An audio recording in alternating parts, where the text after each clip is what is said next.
What's going on, everybody? Thank you for coming back to another broadcast over here at the Dallas Network. Now, really quick, guys, we're going to hop back into it. I've been very busy here in front of my laptop. I'm trying to get my studio back up and running, where I was able to capture the screen as I talk to you guys, so that you guys just don't have to look at this. You can look at the actual text that I'm reading off to you guys, and you can see what we're talking about. But as of right now, it's a very slow process. I got to get everything dialed back in. It's irritating as sometimes, if you guys go back on my old channels, my older videos from the beginning of this channel, I'd come out and tell you guys, I was having audio issues, or, something was wrong with the PC, and it's the only PC that I got. So, anyways, guys, we're going to talk about Syria real quick. Last night I brought out to you guys that Israel did, as a matter of fact, bomb an Iranian missile base, I guess. And now there's even talks of the airport bombing. You remember the arms bombing that happened? I believe it was last week or over the weekend. How Israel said they did it, and then Syria come out and said that no, it was an electrical fire that caused a big explosion. And now there's leaks actually coming out that's saying that it more likely was Israel that did it. And then Israel comes into Syria and strikes back at Iran, which we've said that was going to happen for the longest time. Stephen Ben-Nun over there at Israeli News Live has been very, very vocal on that situation. He knows a lot more. So anyways, last night, we brought out that Syria and Russia, they did their joint airstrikes inside the region over there in Idlib. Okay, now if you guys look at the map of Syria, you can type in Idlib and find out where it's at. And you'll find out really quick that just to the northeast is the city Aleppo. And in my opinion here at Dallas Network, guys, I really believe that was where the whole Russia-phobe has started during the presidential campaign. If you guys remember the massive airstrikes that was going on in that region, and it was United States and Russia that was doing the joint airstrikes, and then Russia halted everything out, and then was basically putting blame on Obama's administration for blowing up hospitals, killing civilians. I mean, I understand, civilian losses, it's a part of war, and it's horrible, but Russia was coming out and saying that, matter of fact, it's Obama's administration is targeting hospitals and civilian population, killing innocent women and children. And a lot of people on the ground out there will tell you that United States were doing some really messed up stuff. So you'll find out, just get the base idea of the region. And then right to the west you have Turkey, and that's where a lot of fear is going on, because Turkey's been very against Syria. And if if a rocket goes haywire and goes into Turkey, what is Turkey going to do? Especially if it strikes, a couple of their civilians, kills them.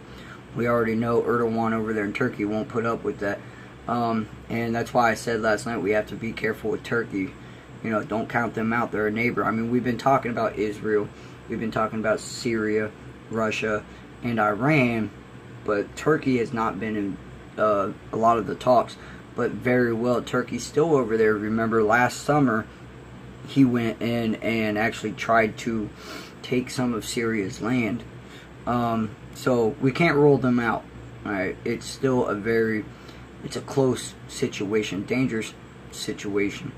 But anyways, today, guys, there's a lot of stuff that's going on.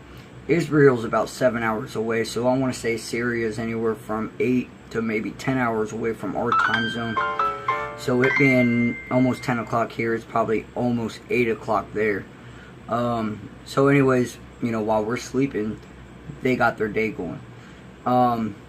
Residents on Wednesday reported that the shelling and air raids has stopped, but a number of Renaissance drones were flying above the town and surrounding areas. On Tuesday, Russian and Syria jets bombed the town and the outskirts, killing 10 civilians and injuring 20 others. Again, like I said, guys, I mean, civilians are going to lose their lives, and this is just the start. This isn't even the actual real raid. Again, you guys remember that word bloodbath that we've used on this channel, and we've read it in a couple articles. I seriously believe that if this does not get intervened or dealt differently, there's going to be a lot of innocent men, women, children, you know, grandparents. A lot of people is going to lose their lives over this.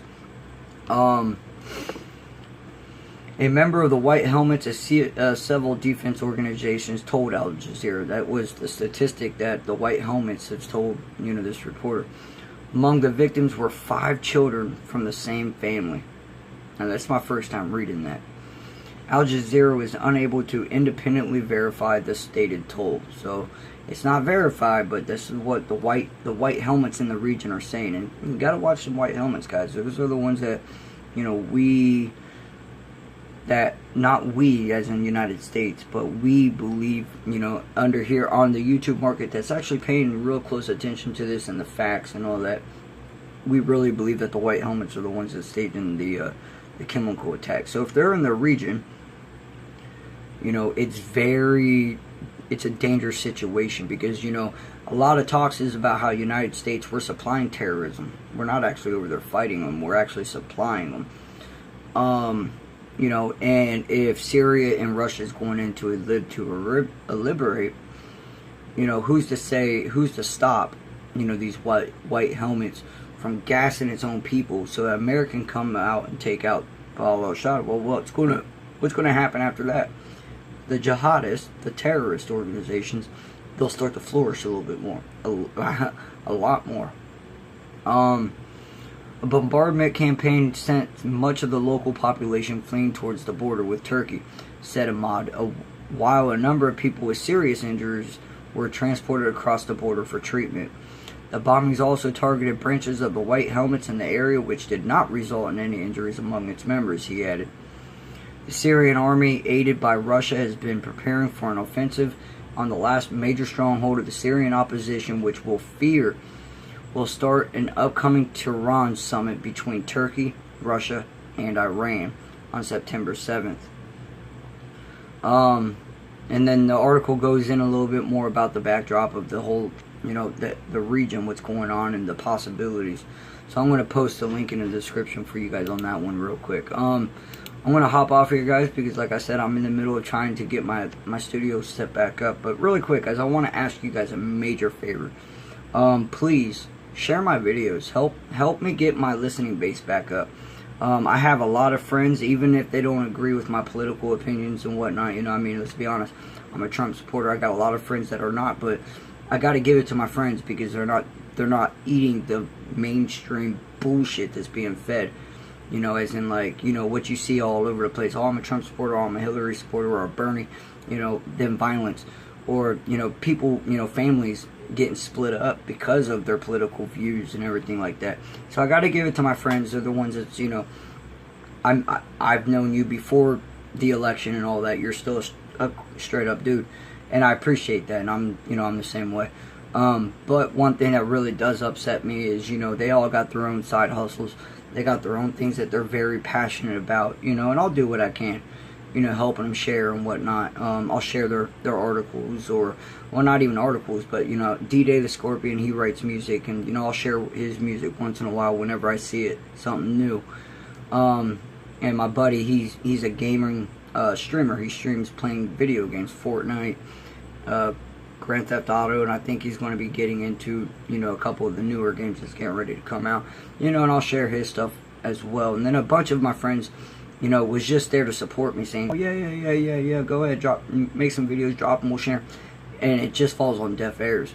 So, you know, I can't really rely on just my end. I'm making my videos, I'm sharing them on Twitter, I'm sharing them on Facebook, I'm sharing them on BitChute. You know, I actually got 2 profiles on Facebook. One's actually for the Ellis Network, and the other is my personal. I'll share my videos on both, and I don't get nothing from nobody. I don't get no shares, I don't get no likes.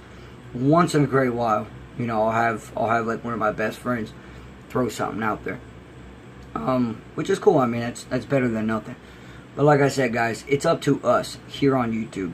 you know, it's up to you guys to please help me share my videos. Even if you don't agree with it, guys, just share it. I mean, that would be the, you know, that would be awesome. That would be awesome. Alright, apparently I'm over here stuttering over my words. I need to drink some more coffee. I need to get this laptop going. I'm going to be paying attention to what's going on over there, guys. Like I said, they're about 8 hours away, so it's probably about, or 10 hours away. You know, it's probably close to 8, maybe 7 o'clock in the evening over there. I don't know if they're done for the night, or we might even see, you know, some night raids throughout the day, but I'll bring it out to you guys the more that I get, any more information within the region, and any breaking news that happens throughout the day. Alright, guys, I'll see you later.